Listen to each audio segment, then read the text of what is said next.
Selamat siang pemirsa, kembali lagi bersama saya Sadia dalam acara Learning Jurnal mata kuliah Teknik Reportase dan Investigasi Berita dengan dosen pengampu Bapak Dr. Adi Kusuma SIKOM MSI.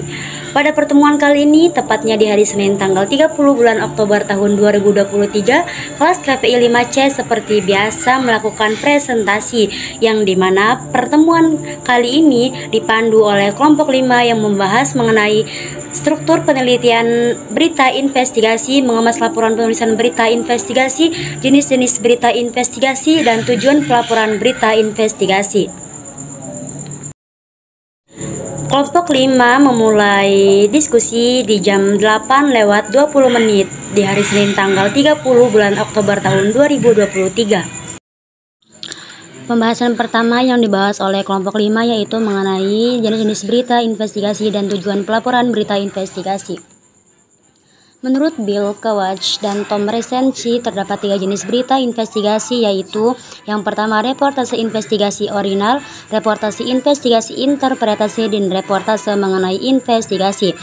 Reportase investigasi original merupakan bentuk pelaporan investigatif yang sering berujung pada investigasi publik secara resmi. Sedangkan reportase investigasi interpretasi, pelaporan interpretatif ini biasanya melibatkan seperangkat fakta dan isu-isu yang lebih kompleks. Kalau reportase mengenai investigasi, yaitu pelaporan terhadap investigasi adalah perkembangan terbaru dan jurnalisme investigatif. Tujuan pelaporan berita investigasi. Menurut Atma Kusuma, reportase investigasi disilakan dengan laporan penyelidikan dan dapat dipahami melalui 5 tujuan dan sifat pelaporannya. Yang pertama, mengungkapkan kepada masyarakat. Laporan penyelidikan tidak hanya mengungkapkan hal-hal yang secara operasional tidak sukses. Laporan penyelidikan itu beresiko tinggi, karena itu harus jauh-jauh hari dipikirkan akibat-akibat yang dapat ditimbulkannya terhadap subjek laporannya dan penerbitan pers itu sendiri. Yang terakhir ada untuk menghadapi dilema ini diperlukan kecintaan dan semangat pengabdian kepada masyarakat luas. Selanjutnya ada mengemas laporan penulisan berita investigasi. Yang pertama ada media cetak, radio dan televisi, media online. Media cetak, surat kabar atau koran, majalah, tabloid, dan lain sebagainya.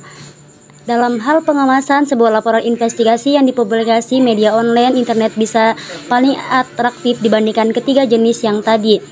Di sini ada juga teknik penulisan. Menulis naskah untuk media cetak atau online, televisi, dan radio memiliki teknik yang berbeda.